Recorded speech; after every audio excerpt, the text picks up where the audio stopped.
মির্জা ফখরুল ইসলাম আলমগীরকে উদ্দেশ্য করে বলেন, ক্ষমতায় এসে তিনি ধীরে ধীরে গণতন্ত্র হত্যার মহাসচিবে রূপ নিচ্ছেন। বিএনপি মহাসচিবকে নিয়ে বিস্ফোরক মন্তব্য করেছেন জাতীয় নাগরিক পার্টি এনসিপির মুখপাত্র আসিফ মাহমুদ সজীব ভুঁইয়া। হ্যালো এভরিওয়ান, কেমন আছেন সবাই? সত্যের সন্ধানে জনগণের সঙ্গে ইনসাইট 24 বাংলার আরও একটি নতুন এপিসোডে আপনাদের সবাইকে স্বাগতম। সো গাইস, আজকে যে বিষয়টা নিয়ে আলোচনা করব সেটা হচ্ছে যে জুলাই অভ্যুত্থানে যারা নেতৃত্ব দিয়েছিলেন তাদের মধ্য থেকে পরিচিত কয়েকজন মুখ, যাদেরকে আমরা সবাই চিনি এবং বিভিন্ন সময় বিভিন্ন ধরনের কার্যক্রমের মাধ্যমে তারা আলোচনার কেন্দ্রবিন্দু হয়েছেন। তো তার মধ্যে থেকে আসিফ মাহমুদ সজীব ভুঁইয়া, তাকে আমরা তো সবাই চিনি এবং বিভিন্ন সময় বিভিন্ন ধরনের কারণে বিভিন্ন ব্যক্তিবর্গকে নিয়ে সমালোচনা করার কারণে এবং আরও অনেক কারণে তিনি অনেক সময় আলোচনার কেন্দ্রবিন্দুতে এসেছেন। তো এবারও আসিফ মাহমুদ সজীব ভুঁইয়া তিনি এমন কিছু কথা বলেছেন।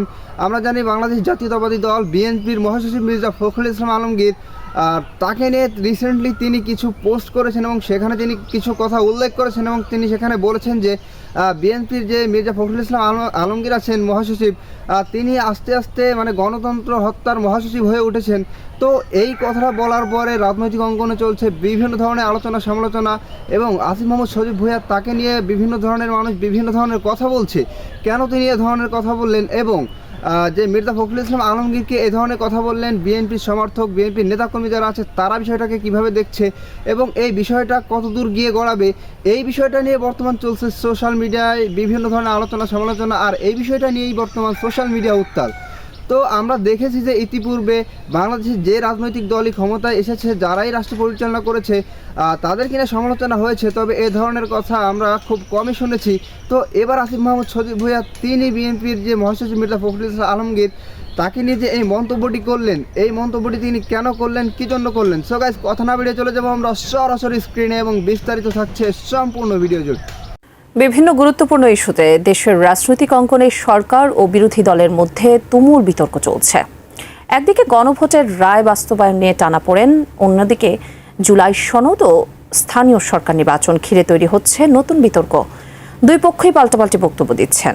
এমন পরিস্থিতিতে বিএনপি মহাসচিবকে নিয়ে বিস্ফোরক মন্তব্য করেছেন জাতীয় নাগরিক পার্টি এনসিপির মুখপাত্র আসিফ মাহমুদ সজীব ভুঁইয়া। আবারও উত্তপ্ত হয়ে উঠেছে দেশের রাজনৈতিক অঙ্গন। জাতীয় সংসদ নির্বাচনের পর স্থানীয় সরকার নির্বাচনকে ঘিরে যে আলোচনা তৈরি হওয়ার কথা ছিল, সেটি এখন রূপ নিয়েছে তীব্র বিতর্কে। কারণ শুধু নির্বাচন আয়োজন নয়, নির্বাচনের পর নির্বাচিত প্রতিনিধিদের ক্ষমতা, স্থায়িত্ব এবং সরকারের নিয়ন্ত্রণ সবকিছু নিয়েই উঠেছে প্রশ্ন। 24-এর গণ অভ্যুত্থানে শেখ হাসিনা সরকারের পতনের পর আগস্টে গঠিত অন্তর্বর্তী সরকার একটি গুরুত্বপূর্ণ অধ্যাদেশ জারি করেছিল, যেখানে স্থানীয় সরকার প্রতিষ্ঠানগুলোর নির্বাচিত জনপ্রতিনিধিদের অপসারণ এবং প্রশাসক নিয়োগের ক্ষমতা সরকারের হাতে দেওয়া হয়। তখন পরিস্থিতির বাস্তবতায় এটিকে সাময়িক পদক্ষেপ হিসেবে দেখা হলেও এখন সেই অধ্যাদেশগুলোই নতুন করে আলোচনার কেন্দ্রবিন্দুতে উঠে এসেছে। কারণ অন্তর্বর্তী সরকারের সময় জারি করা 133টি অধ্যাদেশ বর্তমান বিএনপি নেতৃত্বাধীন সরকারের আমলে জাতীয় সংসদে তোলা হয়েছে এবং সংসদীয় বিশেষ কমিটির মধ্যে 98টি অধ্যাদেশ সরাসরি আইনে রূপান্তরের সুপারিশ করেছে। এই সুপারিশ সামনে আসার পর থেকেই রাজনৈতিক অঙ্গনে শুরু হয়েছে তুমুল বিতর্ক। প্রশ্ন উঠছে, যদি এই ক্ষমতা আইনে পরিণত হয় তাহলে নির্বাচিত জনপ্রতিনিধিদের অবস্থান কোথায় দাঁড়াবে? তারা কি সত্যি জনগণের ভোটে নির্বাচিত প্রতিনিধি হিসেবে কাজ করতে পারবেন, নাকি যে কোনো সময় অপসারণের ঝুঁকিতে থাকবেন? এই প্রেক্ষাপটেই স্থানীয় সরকার নির্বাচন নিয়ে নতুন করে উত্তাপ ছড়িয়েছেন জাতীয় নাগরিক পার্টি এনসিপির মুখপাত্র আসিফ মাহমুদ।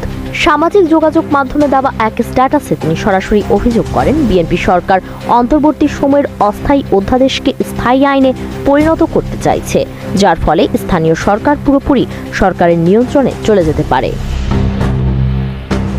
তিনি প্রশ্ন তুলেন, যদি সরকার যে কোনো সময় নির্বাচিত প্রতিনিধিকে অপসারণ করতে পারে তাহলে স্থানীয় সরকার নির্বাচন আয়োজনের প্রয়োজন কি?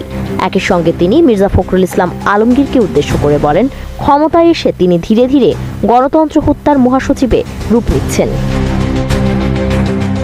একদিকে স্থানীয় সরকার নির্বাচন আয়োজনের প্রস্তুতি, অন্যদিকে নির্বাচিত প্রতিনিধিদের ক্ষমতা নিয়ে অনিশ্চয়তা। এই দুইয়ের টানাপোড়েনে পুরো রাজনৈতিক অঙ্গন উত্তপ্ত হয়ে উঠেছে। ফলে প্রশ্নটা এখন শুধু নির্বাচন নয়, বরং নির্বাচন পরবর্তী সক্ষমতার বাস্তবতা নিয়েও। তো গাইস, আপনারা সম্পূর্ণ ভিডিওটি দেখলেন এবং এই ভিডিও সম্পর্কে মির্জা ফখরুল ইসলাম আলমগীরকে যে এই ধরনের কথা বললেন, আসিফ মাহমুদ শরীফ ভূঁইয়া কেন বললেন, আর এই বিষয়ে আপনাদের মূল্যবান মন্তব্য অবশ্যই কমেন্ট বক্সে বলে যাবেন। দেখা হবে আপনাদের সাথে অন্য কোনো ভিডিওতে। ততক্ষণ পর্যন্ত ভালো থাকবেন, সুস্থ থাকবেন। আল্লাহ হাফেজ।